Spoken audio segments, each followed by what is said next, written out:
8 de março é o Dia da Mulher. Nesta mesma data, em 1857, operárias de uma fábrica de tecidos em Nova York fizeram uma grande greve para reivindicar melhores condições de trabalho. A manifestação foi reprimida com muita violência. As mulheres foram trancadas dentro da fábrica, que foi incendiada de forma criminosa. 130 tecelãs morreram carbonizadas. Em 1910, durante conferência na Dinamarca, ficou decidido que esse passaria a ser o Dia Internacional da Mulher. Mas a data só foi oficializada em 1975 pela ONU. Graças a lutas como esta, as mulheres foram conquistando direitos e espaços. Na literatura, as mulheres que antes tinham que usar pseudônimo masculino para publicar suas obras, hoje se destacam cada vez mais em todos os gêneros literários.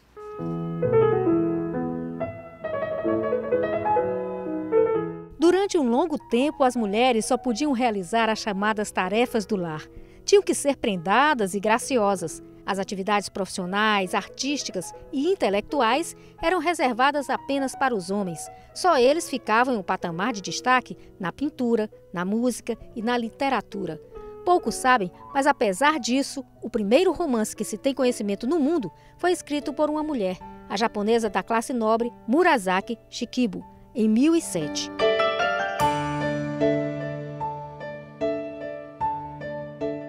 Mesmo assim, a caminhada feminina no meio literário foi muito difícil. Elas tiveram que romper muitas barreiras. Jane Austen foi uma dessas mulheres que conseguiram se destacar e conquistar espaço nas letras com sucessos como Razão e Sensibilidade e Orgulho e Preconceito.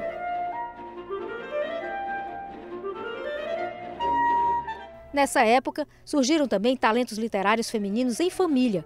As irmãs Brontë. Emily, autora de O Morro dos Ventos Uivantes, Charlotte, que escreveu Jane Eyre, e Anne, que escreveu A Inquilina de Widefell Hall. As três usaram pseudônimos masculinos para publicar seus romances. No início do século XIX, além do pseudônimo masculino, uma escritora famosa também usou trajes de homem, George Sand, cujo verdadeiro nome era Amandine Aurore Lucille Dupin. Ela teve um romance com o compositor Frédéric Chopin. Foi novelista e considerada uma das precursoras do feminismo. Outros nomes foram se sobressaindo com o tempo, como o de Virginia Woolf, autora de obras como Orlando, de 1928. Ela foi considerada a Proust inglesa e era um ícone do modernismo. Em Portugal, nessa mesma época, temos Flor Bela Espanca, uma poetisa notável, que incluiu o erotismo de forma delicada em seus sonetos. As mulheres provaram também que podem escrever em qualquer gênero. Unindo terror e ficção científica, Mary Shelley criou Frankenstein. Ela escreveu a obra aos 19 anos de idade, em 1817. Temos também a rainha do crime, Agatha Christie, autora de grandes romances policiais a partir de 1920. E no Brasil? Aqui a dificuldade foi grande, já que antes as mulheres não frequentavam escolas. Em 1832, a abolicionista e polêmica escritora potiguar Nízia Floresta publicou a obra Direitos da Mulher. A gaúcha Délia, pseudônimo de Benedita Bormann, foi a primeira escritora brasileira a falar da sexualidade feminina no século XIX. No Ceará, a literatura nasceu com a poesia de Úrsula Garcia. A informação está no livro Além do Amor e das Flores, Primeiras Escritoras Cearenses, da pesquisadora e escritora Cecília Cunha, que fez um panorama da história de mulheres escritoras no Ceará. Emília Freitas foi a nossa primeira romancista, é autora de A Rainha do Ignoto, um romance fantástico de estilo gótico muito ousado para a época. Também foi a ousada Francisca Clotilde, que escreveu A Divorciada. Alba Valdez, memorialista, fez a novela Dias de Luz. E do Ceará veio também a primeira mulher a ingressar na Academia Brasileira de Letras, quebrando tabus, Raquel de Queiroz, que aos 20 anos escreveu O 15, sua obra mais famosa. Hoje, as mulheres são responsáveis pelos maiores best-sellers da atualidade. Joan Kathleen Rowling, com a série Harry Potter. Elizabeth Gilbert, com Comer, Rezar, Amar. Erika Leonard James, com 50 Tons de Cinza, Stephenie Meyer, com a série Crepúsculo, Lua Nova e Eclipse, só para citar algumas. Mas mesmo assim é possível perceber o quanto o espaço feminino ainda é pequeno em relação ao masculino. Só para dar um exemplo, ao todo, foram concedidos 110 prêmios Nobel de Literatura, e destes, apenas 13 foram para as mulheres. A primeira a receber o Nobel foi a excelente contista sueca Selma Lagerlöf, em 1909. Há poucos dias, durante a entrega do Oscar, as estrelas levantaram a voz contra o que chamaram de indústria machista da mídia e do cinema e se recusaram a exibir apenas o visual nos tapetes vermelhos. Enquanto os colegas homens recebiam perguntas relacionadas à carreira deles e papéis nos filmes, para elas restavam questões sobre vestido, penteado e dietas. Patrícia Arquette, premiada com o Oscar de melhor atriz coadjuvante por Boyhood, fez um marcante discurso pela igualdade de direitos e de salários.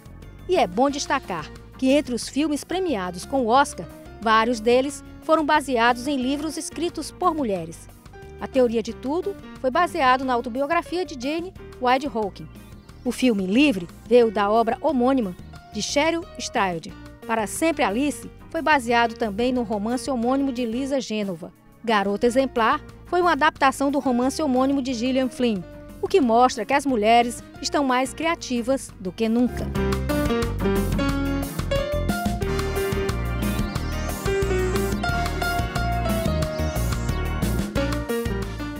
E nessa Semana da Mulher, quem diz o livro de cabeceira é a professora universitária e blogueira Lola Aronovitch. Com o blog Escreva Lola Escreva, ela defende os direitos das mulheres. Veja agora qual a dica literária dela.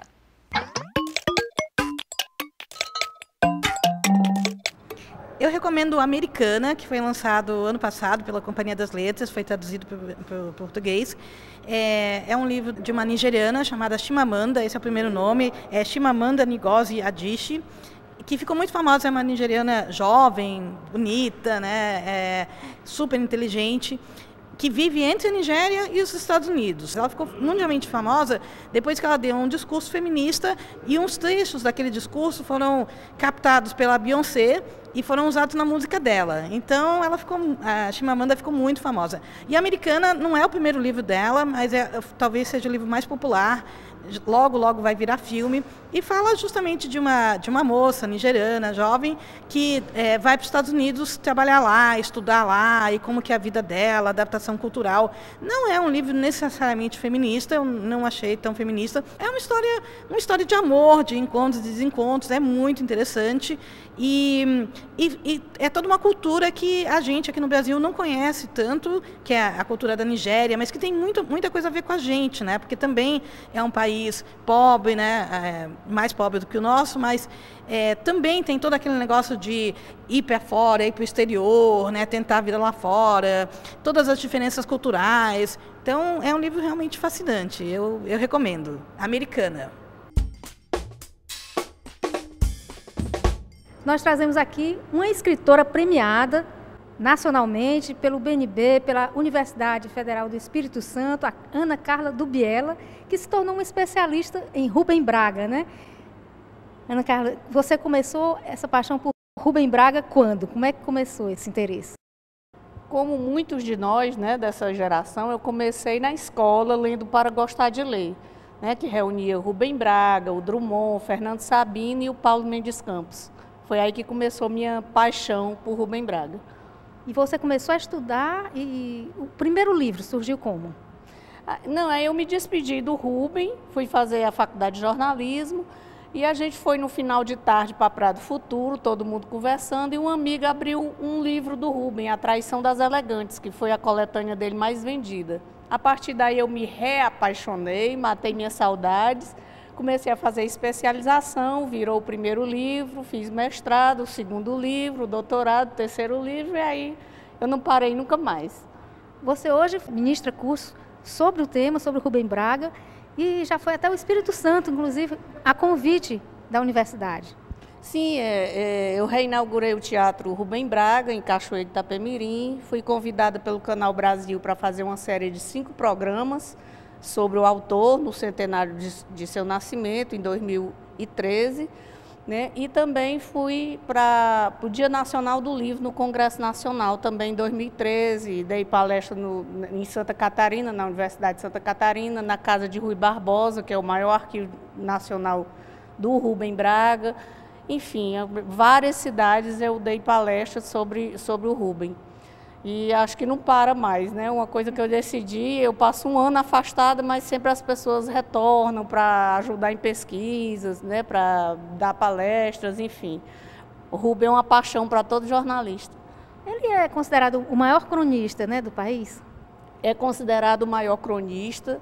As pessoas repetem muito que ele ficou conhecido só por fazer crônicas, né? Algumas pessoas já me entrevistaram dizendo que ele escreveu um romance, o que é uma mentira de internet, ninguém deve acreditar nisso. Casa dos Braga, Memórias de Infância, por exemplo, não é um romance. Apesar do título, ele foi produzido depois de sua morte e é uma coletânea de crônicas da infância, quando ele vivia ainda em Cachoeiro de Itapemirim. Então vamos mostrar o primeiro livro. O primeiro é bastante especial para mim, porque foi escolhido pelo Conselho Editorial da Universidade Federal do Espírito Santo, que é o estado onde o Rubem Braga nasceu, e também porque eu fui pela contramão das pesquisas de Rubem Braga, que sempre olham o lado poético, o lirismo do Rubem, e eu fui por uma veia muito importante na obra de Rubem Braga, que é a crítica social, que ele começou com essa crítica aos 15 anos, nas suas primeiras crônicas, quando ele trabalhava para o Correio do Sul, que era o jornal de sua família, ainda em Cachoeiro de Itapemirim. Então eu comecei com esse livro, que as orelhas são do biógrafo Marco Antônio de Carvalho, já falecido e prêmio Jabuti de Literatura. Tem entrevista com Afonso Romano de Santana e com Ayrton Monte, nosso cronista cearense. Legal. Aí depois desse, aí você fez o segundo livro. Aí eu venci o edital, ganhei o edital do BNB, né, para livros acadêmicos, e fiz a formação de Rubem Braga. Então aí já começam a entrar crônicas inéditas do cronista, entrevista com Marco Antônio de Carvalho, um pouco antes de sua morte, tem uma entrevista bastante aprofundada com ele. Tem a influência que ele sofreu do Manuel Bandeira, que é a sua maior influência, que ele diz literalmente em entrevista. A influência também que ele sofreu de Jair Silva, que é um cronista mineiro dos anos 30, bastante apreciado, mas que ninguém tinha conseguido ser o único livro, que é o Buena Dicha, e eu, através de uma pesquisa em Belo Horizonte, eu consegui esse livro. Então, esse livro, Um Coração Postiço, a formação de Rubem Braga, é justamente sobre a formação, o início do cronista e seus primeiros escritos, as principais influências que ele sofreu, etc. Enfim, tem o terceiro, né? O terceiro não é só meu, né? Ele é do Tiago Zanoli também, que fez um pequeno estudo sobre o cronista, e me convidou para fazer um ensaio para a Fundação Almada, pago lá pelo governo do Espírito Santo e distribuído nas escolas de lá. Esse não é o meu último, não. Tem um quarto em andamento, recém-aprovado pela Lei Rouanet, que é da minha tese de doutorado, As Cidades de Rubem Braga e Walter Benjamin, flanando entre Rio, Cachoeiro e Paris. Que bacana. E esse vai sair quando? Até o final de 2016. Está ainda em busca de patrocínio, está sendo firmado esse primeiro semestre de 2015. Maravilha. Esse resgate do Rubem Braga era muito importante, porque ele foi tão importante para a nossa literatura, né? E não é tão conhecido como deveria, eu acho isso, né? É muito interessante você estudar Rubem Braga, porque muitos amigos ainda me mandam um e-mail do Rubem Alves, achando que é o Braga, do Rubem Fonseca, achando que é o Braga, né? E aí dizem que, de romances que o Rubem Braga escreveu, mas o Rubem Braga é impagável. Nós, como jornalistas, não podemos deixar de ler Rubem Braga, é delicioso, é crítico, é mordaz, é lírico quando precisa. Enfim, eu acho que Rubem Braga está muito presente na vida dos jornalistas e, por incrível que pareça, na vida dos jornalistas cearenses, que adoram Rubem Braga. Você tem uma obra preferida dele? Uma crônica preferida? Eu tenho uma coletânea preferida, que é A Traição das Elegantes, que eu amo quase toda, mas também tem A Borboleta Amarela, tem vários, um Cartão de Paris, que foi a minha referência para o doutorado, né? Com algumas crônicas inéditas que ele escreveu em Paris. E eu acho que Rubem Braga é Rubem Braga, e quem tiver a fim de começar a ler Rubem, eu aconselho 200 Crônicas Escolhidas, porque dá uma geral de todas as etapas de vida dele. Ele passou mais de 62 anos escrevendo crônicas. Beleza. E quem quiser adquirir seus livros, como é que faz? Me achar no Facebook ou no meu e-mail mesmo, an_carla@hotmail.com. Ou pela internet. Eu acho que algumas livrarias elas estão à venda, a Livraria Cultura e a Saraiva aqui em Fortaleza. Pelo Facebook também dá certo? Dá certo sim, dá mais certo, inclusive porque já vai com meu autógrafo. Com certeza. Carla, foi maravilha, gostei muito do papo. Muito obrigada por sua participação, já vinha convidando há muito tempo, até que fim deu certo, para falar do nosso querido Rubem Braga aqui no Papo Literário. É um prazer enorme, Mônica, porque já ter trabalhado com você e dividir um espaço com outra escritora, porque de escritora para escritora eu acho que a conversa sai mais fluida, e espero ter pelo menos conscientizado uma pessoa a ler Rubem Braga e a encher seus dias de poesia. Obrigada.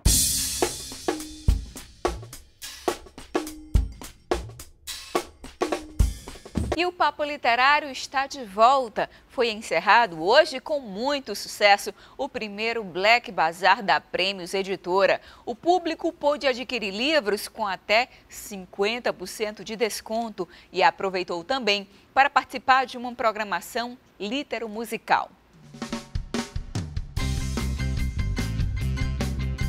À venda no primeiro Black Bazar da Prêmios Editora, aproximadamente 700 obras de autores nordestinos, inúmeros gêneros literários, com descontos de até 50%. Livros a preços a partir de R$1.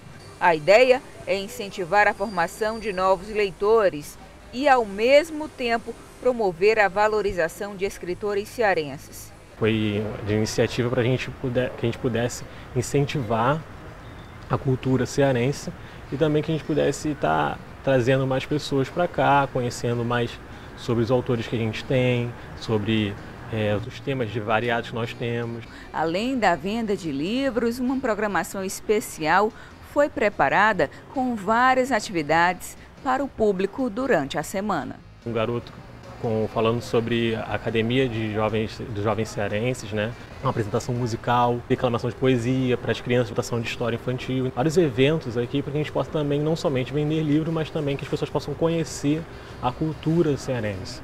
Aqueles que resolveram conferir o evento logo no primeiro dia afirmam valer a pena. Quem gosta de ler, muito bom. Já sabe o que vai levar? Não, estou em dúvida, né? Mas vou dar mais uma olhada e decidir. Tô achando ótimo, né? Muitas variedades de títulos, principalmente para criança, né? Que gosta de ler. Eu que tenho filhos, tem que dar uma olhadinha para levar para eles. É uma ótima oportunidade esse bazar para incentivar a leitura? Com certeza, com certeza. Principalmente para criança, né? Que estão agora iniciando os estudos, começando, né? Para ler bastante livros interessantes aqui. Os preços estão bons? Estão ótimos.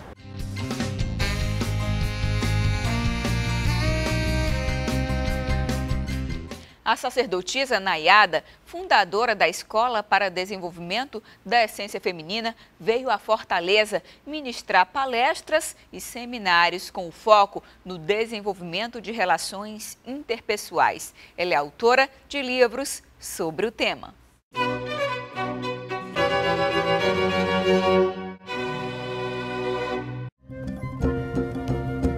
Nayada é mestra das potencialidades mais profundas do cérebro e da psicologia transcendental. Formada em diferentes templos da Índia, Tibete e Oriente Médio, a sacerdotisa realiza várias práticas há mais de 20 anos, junto a diferentes correntes espirituais. Com foco na expansão e liberação de energia divina, ela veio à Fortaleza realizar uma série de palestras e seminários voltados para a família. Em entrevista à TV Ceará, ela comentou: Nowadays women are very active in all the world. Nos dias atuais, as mulheres são muito ativas e conseguiram ter liderança em áreas como a política e economia, mas, ao mesmo tempo, precisam recuperar a energia que perderam para a convivência com a família, filhos e marido. Autora de livros sobre chakras e os mistérios da morte, Nayada já está preparando um lançamento dessas publicações aqui para o Ceará. Vamos saber agora quais os livros mais vendidos da semana em Fortaleza. Confira a pesquisa feita na Livraria Nobel. O livro de autor estrangeiro que ocupou o topo da lista dos mais vendidos esta semana em Fortaleza, segundo a Livraria Nobel, foi 50 Tons de Cinza, de Erika Leonard James. O motivo é o lançamento do filme baseado na obra. A personagem principal, Anastasia Steele, é uma ingênua estudante de letras que se apaixona por um jovem bonito e bem-sucedido empresário, Christian Grey, que tem um segredo, é um praticante do sadomasoquismo. Já a obra de autor nacional mais comercializada foi O Irmão Alemão, um novo romance de Chico Buarque de Holanda. Depois de conquistar 3 jabutis com estorvo, Budapeste e leite derramado, Chico narra as lembranças de um menino sobre a biblioteca do pai. A obra tem alguns traços autobiográficos. E a publicação de autor cearense que ocupou o topo da lista dos mais vendidos foi O 15, de Raquel de Queiroz, a obra mais famosa da escritora, que retrata uma das secas mais devastadoras da região. E em homenagem às mulheres, o nosso clipoema foi inspirado em A Experiência Amorosa, de Adélia Prado. A narração é de Luana Rezende. A experiência amorosa exige sacrifício. Não se ama para ser recompensado. O amor é sua própria recompensa. Não resisto em citar Drummond falando da poesia Coisa Parecida. Poesia, o perfume que exalas é tua justificação.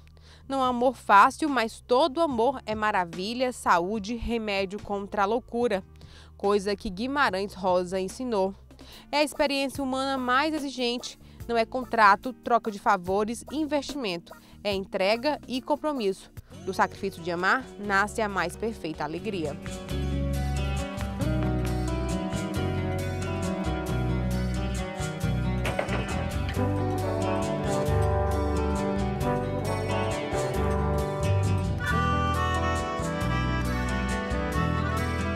E com esse belo texto poético de Adélia Prado, encerramos o Papo Literário de hoje. Até o próximo sábado. Tchau!